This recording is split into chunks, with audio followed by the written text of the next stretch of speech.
Johnny Nelson says that he struggles to listen to Malik Scott's BS.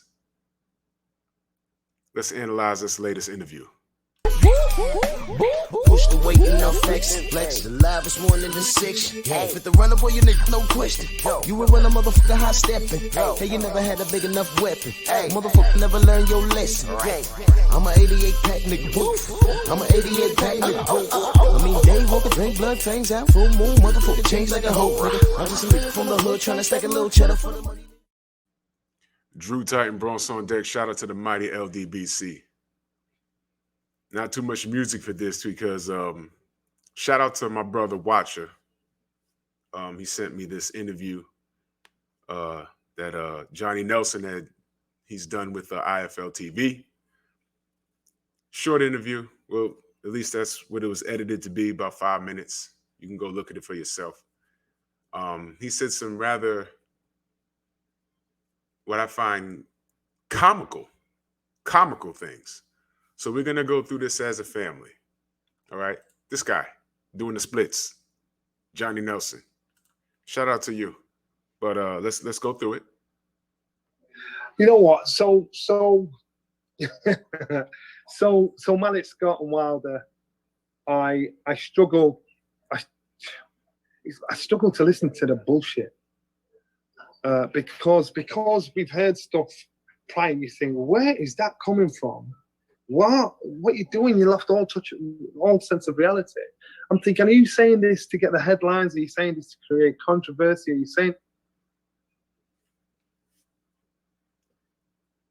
you saying this to get the headlines? Are you saying this to stir up controversy? How about he's saying it because he believes it to be true? What is he supposed to do? Be quiet? Oh, I'm sorry. Deontay Wilder's been quiet the entire time. And that's a problem. So his trainer has been doing all of the talking, and that's a problem.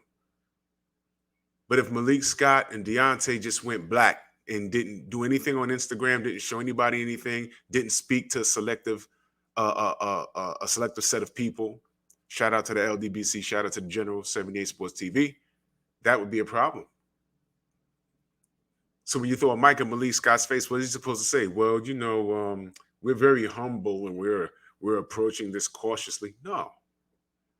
He's telling you how he's coming. He's telling you how Deontay's coming. And you see the work on his social media. And it's still a problem. But let's continue. Why are you saying this? And on the occasions when I've met Deontay Wilder, you see the cool guy. And so does Malik Scott. So I'm putting down to some of the outlandish things that are said to get headlines, to get attention, to get people. He met Malik Scott, met Deontay Wilder. It seemed like to be such a cool guy. So he's saying these strange things like what? We're going to knock Fury out in under 5 rounds? That's outlandish? Or do they believe it? Why is it outlandish when they're believing it? This is what they believe. This is competition. What is he supposed to say? Oh, we might win. We're training to go 12 rounds, but let's see what happens. So you're ripping Malik Scott for his confidence, but I want you to hear what else Johnny says. But you're ripping Malik Scott for his confidence, right? But let's listen on. People talking, and you know what, Deontay Wilder, he's had a while to see, to get angry, to get cold, to get bitter. Now he's had to get his head into the game because a man that he didn't think could beat him has beaten twice. So a man that you think couldn't beat him twice. I'm sorry. The first fight was a draw. The second fight was a TKO stoppage. He didn't end the fight on his back. It was a stoppage by his corner. But the first fight was a draw. So Johnny Nelson just inserted his opinion, a popular opinion with the haters, the detractors, a lot of UK fans, unpopular with realistic fans. Hell, Third person in the ring, the ref, he said he felt Deontay won the fight. 2 knockdowns. You don't score a fight. You don't win points by wagging your tongue and taunting the crowd and putting your hands behind your back. That's not how you score a fight. You don't win points for that. You don't score points for that. But that's my opinion. Because what matters is what's in black and white, right? Tyson Fury won the second fight. The first fight was a draw. That's in black and white. So Malik Scott is delusional, and it's hard for you with the splits, to listen to Malik Scott's BS when he's just confident. But you just said, you just inserted your opinion on the first fight. Well, on both fights. Deontay lost twice, according to you, with the splits. Banana splits.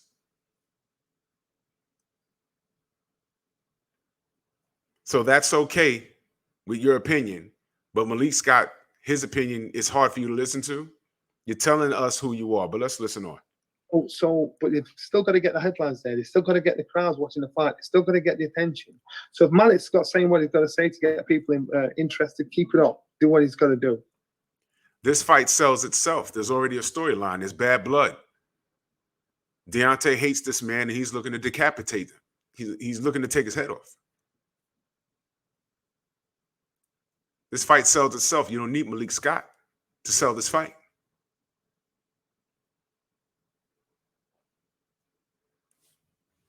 I'll continue. So a lot of things that are said and done, you learn this fight game, ignore what's said outside the ring. What we need to pay attention to is what happens inside the ring when the bell goes. So a lot of the stuff that's said by Malik, by Deontay, I just think I take with a pinch of salt. I just do. Do you think the same thing happens as last time Fury beats him? I think Fury beats him, but not as easy as what people think. Okay. And the reason being is because in this time, you're fighting a man it's like a volcano meeting a tornado.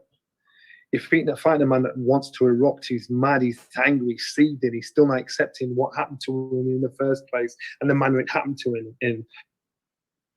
A volcano meets a tornado. You're dealing with a man that can't accept what's happened to him. That's what rematches are. How about this? At no point do I feel, or a lot of people feel, that Fury wanted this third fight, and it had nothing to do with him being so dominant in the second fight. Like I said, this fight sells itself. There's a bunch of money in it.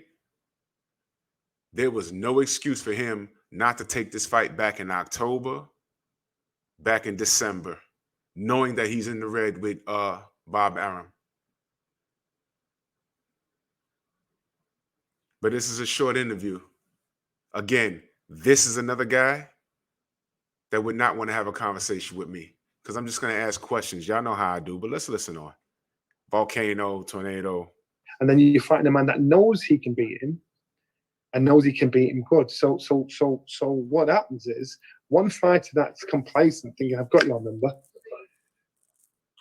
that's the worry. The worry is Tyson doesn't become complacent and is taking his after ball because he knows how to deal with what to do.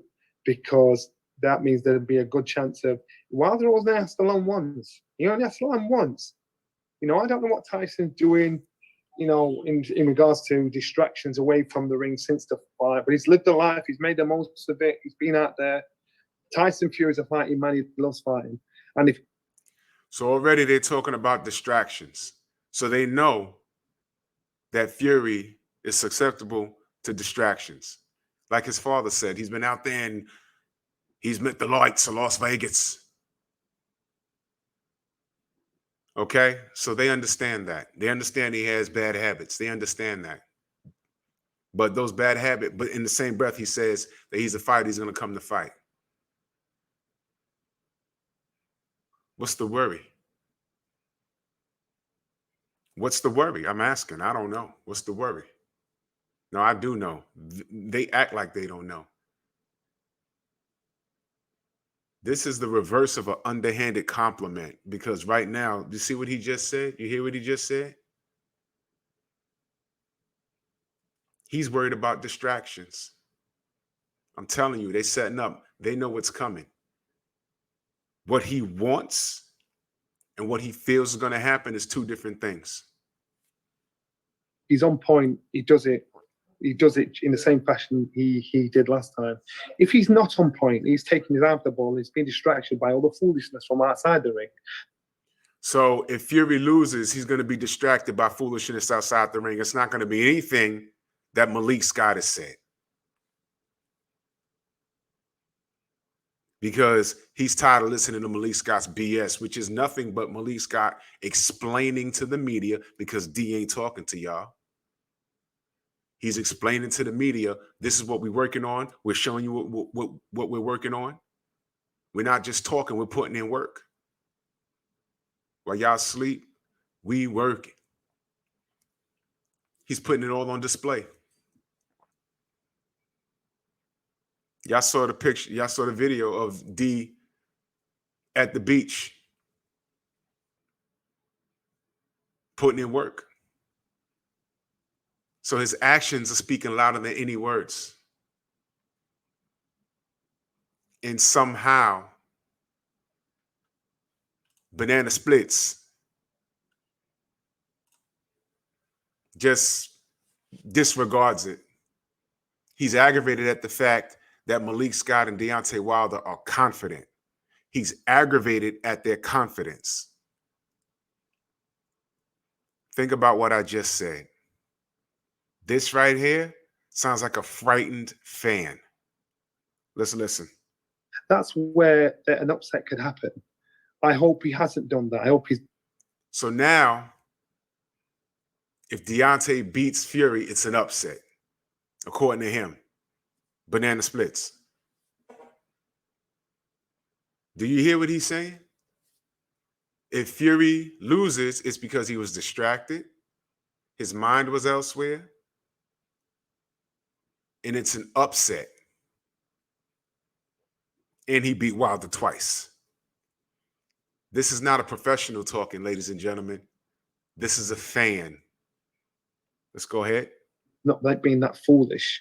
And he's got to go back to basics, what got him there in the first place. Have that hunger, have that tinge of fear, have that tinge of respect. Get in there, do the job. For Deontay Wilder needs to have some form of acceptance and understanding of what happened to him the first time. Deontay Wilder has to have acceptance and understanding of what happened to him in the first time. What happened in the first time, Johnny? You know. You know. You're not talking about it because if you bring it up, you're gonna call it excuses. You know, like you just put excuses in the ether. You just put excuses out there already in the universe.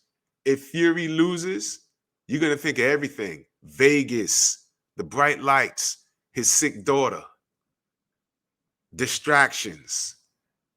You guys have already put out premeditated excuses in reference to a loss that's about to happen. You already did it. You're hoping he comes in and just shows up and gets it done because he comes from a fighting family, a fighting background. He also comes from a lineage of cheaters. You don't want to talk about that because that's excuses, fine. But I just find it strange how you can find all the excuses in the world for Tyson Fury. But you're mad at Malik Scott for speaking confidently about the job that he's done and the work that Deontay Wilder's put in. No one is talking about how he's showing respect to Tyson Fury by changing everything in his camp and putting in work and getting back to the basics. I firmly believe that what he's doing right now that he's showing us, he always knew how to do. He just got away from doing it. Matter of fact, I believe he said that. So this is the first time a lot of you are seeing it, but he's been doing it the whole time. He just got away from it. So in that aspect, he's shown Tyson Fury respect. Y'all don't even want to say that. Y'all, it's so hard for you to tip your hat and give him some credit. Let's listen on. Because he's blaming everybody else for the reason why he lost to Tyson Fury twice. Not one draw, one, twice he lost. See? Does that sound like a professional, an unbiased professional, or does that sound like the black version of Paulie Malignaggi from the UK? Twice. He beat him twice. No draw, twice.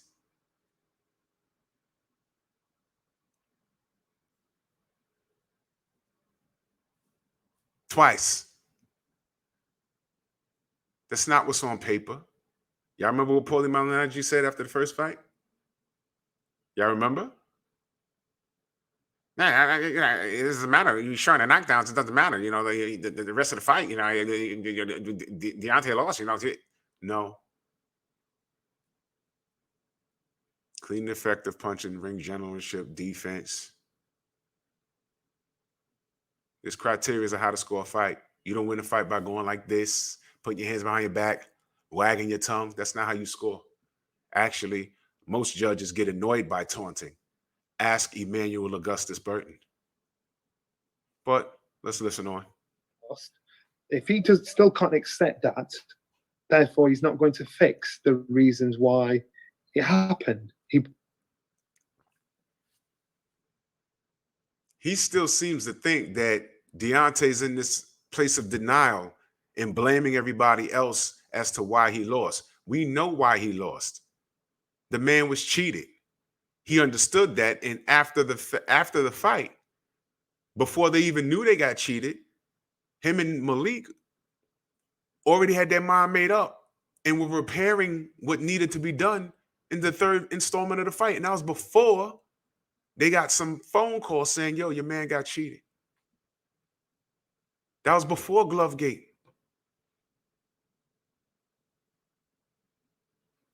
That was when we said, hey, man, Gypsy King won. Remember that? Glovegate in the water, that came later. We were giving him props until we looked at it again. But Deontay's supposed to just, hey, man, I lost fair and square, and I got to accept that. Yeah, he accept what happened to him, and now he's ready for redemption to get this going. He wants a receipt. Tyson Fury tried to duck this third installment, Johnny. He's not stupid. This is a fan talking. Let's listen on. He's blaming everybody else for what happened. So therefore, he's not going to change his game plan. He's not going to try and change his style of fight. He's not going to try and change his attitude. He's not going to change his style of fight. He's not going to change his attitude. Wow. He's really acting like he didn't see anything he's posted on Instagram. But in the same breath, you're mad at Malik Scott for being confident. Malik Scott is confident because everything he's saying, he's showing on social media. Not only is he talking it, he's saying, look what we're doing. Banana splits, Johnny Nelson, I know you see it. But in your mind, you still think that loss is on his mind. You still think it's there. You still think it's fresh. You still think he's not over it. You were one of the people that said he was in a state of depression when he chose not to speak. Right? You were probably one of the people that was looking to buy your ticket to go to Saudi Arabia, right? You believed it, didn't you? Let's listen on. He's nobody else. So, and if he's been that foolish to still really believe when doors shut, him and Malik Scott, when that door shut, if those two really believe the only reason why he lost these two fights was because of everybody else, exactly the same thing's going to happen. Banana splits. Banana splits. The reason why they're going to win is because they understand why they lost. They understood. They understand now what they're up against. They were asleep at the wheel. And what happened to them, they didn't think in their fondest dreams that it would happen like that. But they re-enter the world again wiser. And now Team Fury will not be able to get away with what they got away with in the first 2 fights, which is why he spent all of 2020 and part of 2021 trying to get out of this. Johnny Splits, that's the real. The thing is, they understand what happened and they fixed it, which is why he's not enthused of getting in this ring again.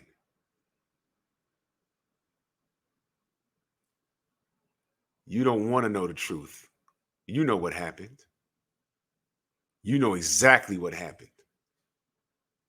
Right now, you're trying to speak something into existence.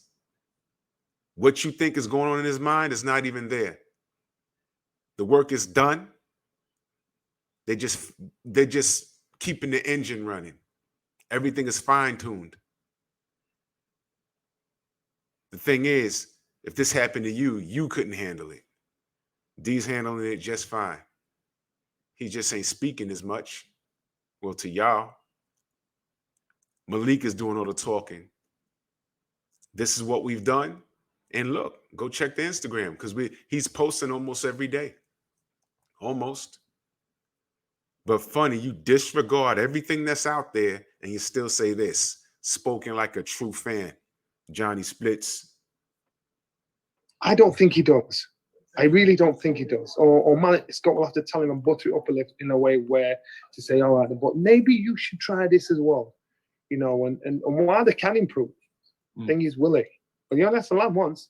Or maybe twice. We've tied him through because he came up like Frankenstein. But it's about mindset. It's about attitude. And it's about being realistic. It's about mindset. It's about attitude. It's about being realistic. Mindset, attitude, realistic. Deontay Wilder already has a superior mindset. He's not the one that could fall off the wagon and slip back into a drug habit. He's not the one that can get charmed by the bright lights in Vegas. He's already proven his entire career that he is determined. He has grit. He has a great attitude. He don't have any bad habits. That's your guy. That looked superhuman in that rematch. Out of nowhere. With the criminal record. Johnny Splits. But I trust you'll be in Vegas. I hope you are. You need to see this live. Because you're speaking things. You're trying to speak your truth into existence. But I'm telling you right now, nothing's going to save Tyson Fury. Not a damn thing. But that's cool. Have faith in your guy. See where it gets you. Malik Scott said 5. I said 5 at first. I'm going to go out on a limb and say 3. Fury taking a dirt nap. Bronx on deck. Move!